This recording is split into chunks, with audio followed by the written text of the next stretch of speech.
नमस्कार, आप देख रहे हैं Rajasthan coverage digital news HD और मैं हूं आपके साथ सविता सिंह।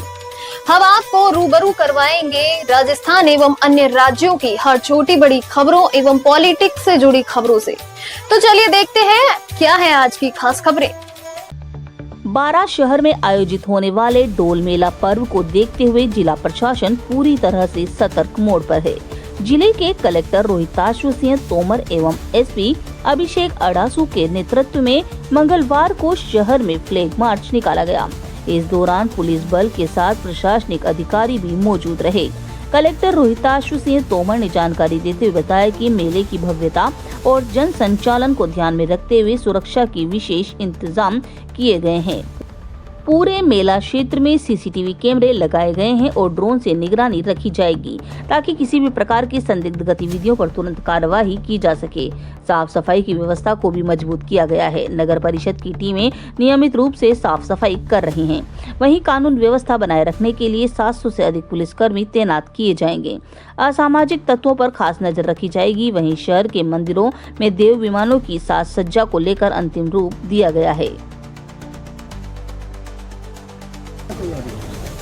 हमारी तरफ से ये सुनिश्चित किया जा रहा है कि कोई जनहानि, कोई भी क्षतिग्रस्ती ना हो। तो इसके संबंध में हमारे द्वारा जो सुरक्षा के संबंध में जो भी बिंदु है उन सबको ध्यान रखा जा रहा है। तो अभी हमने एक एरिया डोमिनेशन की एक्सरसाइज की गई है। फ्लैग मार्च कराया गया है कलेक्टर साहब और मेरे द्वारा, जिसमें हमारे संबंध में जो भी ड्यूटी अधिकारी हैं, अपने संबंधी REC हैं, उन सबके द्वारा किया गया है। रूटों को चेक किया गया है ताकि अगर कोई भी छोटी मोटी कमी हो तो उसका भी सुधार किया जाए कल के पहले।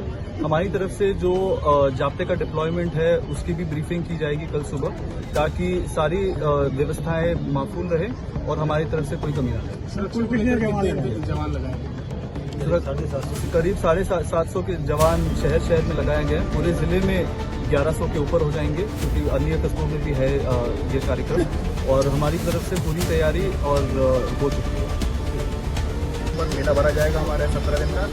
उसी को देखते हुए आज पुलिस द्वारा और सभी जो बाकी विभाग है उनके द्वारा मेरे और SP साहब के साथ रूट मार्च किया गया है, फ्लैग मार्च किया गया है। उसके दो पर्पज थे, एक तो हमारा जो रूट था वो सही है कि नहीं, साथ ही साथ एरिया डोमिनेशन जो पुलिस की बहुत ही महत्वपूर्ण काम होता है वो भी करना था, ताकि किसी भी तरह के असामाजिक तत्व किसी भी तरह की जो बदमाशी करने की सोच रहे हैं वो ना कर पाएं इस पूरे त्योहारों के पर्व में। साथ ही साथ हमने ये भी सुनिश्चित किया है कि जैसे आप देख रहे हैं कि सुरक्षा के सारे जो उपकरण है, जो सारे उपाय हैं वो किए जा रहे हैं। ड्रोन के द्वारा निगरानी रखी जा रही है। CCTV कैमरों के द्वारा 100 से ज्यादा CCTV पूरे शहर में, पूरे रास्तों में लगाए गए हैं और उन सबकी फील्ड अभय कमांड में भी दी जा रही है, जहां से जो है पूरी तरह सुरक्षा की जिम्मेदारी जो सुरक्षा है वो रखी जाएगी। साथ ही साथ नगर परिषद की तैयारियां भी पूर्ण हो चुकी हैं। जो सड़कें रिपेयर करनी थी, जो मेले भरने की तैयारियां थी वो पूरी हो चुकी हैं। और मैं आशा करता हूं कि कल से जो हमारे जो मेले की शुरुआत होगी, जो कल विमान निकलेंगे वो बहुत ही भव्य तरीके से निकलेंगे और हमारा ये जो पूरा पर्व है ये अभी तक का सबसे अच्छा पर्व एक साथ मनाया जाएगा।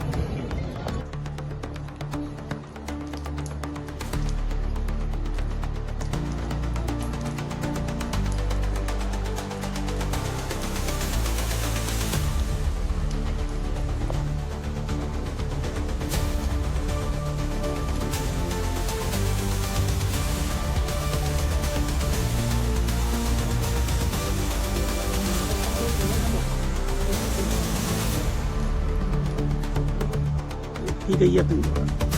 बारां की ऐतिहासिक और सांस्कृतिक धरोहर श्री जलजुली एकादशी महापर्व की शुरुआत बस अब से कुछ क्षणों पश्चात होने जा रही है। एक ऐसा महापर्व जिसकी सुगंध सिर्फ हाड़ौती अंचल तक नहीं अपितु देश के अनेक राज्यों तक में भी फैली हुई है। बात करें, यह पर्व श्री कृष्ण जन्मोत्सव के 18 दिन के पश्चात आयोजित होता है। इस शोभा यात्रा की शुरुआत शाही अखाड़ों के माध्यम से पेशवाई के जरिए होती है, जिसमें कर्तव्यबाज विभिन्न खेल संगीत प्रदर्शन से सबका मन मोह लेते हैं। इसके पश्चात डोल शोभा यात्रा के देव विमानों की शुरुआत होती है, जिसमें सबसे अंत में राजाधिराज श्री कल्याण राय जी महाराज का देव विमान श्री चौक से चोमुका बाजार की ओर अग्रसर होता है। चोमुका बाजार में एक अति सुंदर रमणीय दृश्य देखने को मिलता है, जहां राजाधिराज श्री जी महाराज अपने छोटे भाई रघुनाथ जी महाराज से मिलन होता है। एक ऐसा दृश्य मानो कि भगवान साक्षात भक्तों के बीच खड़े होकर मिल रहे हैं। इसके पश्चात दोनों छोर से ठाकुर जी जयकारों की घोष होती है। और इस शोभा यात्रा के यहाँ से टर्निंग पॉइंट ये होता है कि श्री रघुनाथ जी महाराज का देव विमान इस शोभा यात्रा में सबसे आगे तीव्र गति से दौड़ता हुआ जाता है, क्योंकि वे इस शोभा यात्रा के सेनापति होते हैं जो सभी देव विमानों का मोर्चा संभालते हुए सबसे आगे चले जाते हैं। और श्री जी महाराज तो राजा धीराज है जो सबसे अंत में सभी देव विमानों को साथ लिए हुए चलते हैं। कहाँ से कहाँ तक ये विमान जाता है? उसके पश्चात चोमुका बाजार से डोल सरोवर तट की ओर जाता है, क्योंकि पुराणों में मान्यता है कि श्री कृष्ण जन्मोत्सव के 18 दिन के पश्चात माँ यशोदा जी श्री कृष्ण को लेकर डोल सरोवर के तट पर जलवा पूजन की रस्म पूर्ण करने गई थी। यह रस्म सायकाल में सूर्यदेव की साक्षी में पूर्ण किया जाता है और यही परंपरा हर वर्ष मंदिर परिसर की ओर से 12 बजे मनाई जाती है। फिलहाल के लिए बस इतना ही, मिलते हैं इसी प्रकार की अगली खबर में। तब तक के लिए बने रहिए हमारे साथ और देखते रहिए Rajasthan coverage digital news HD।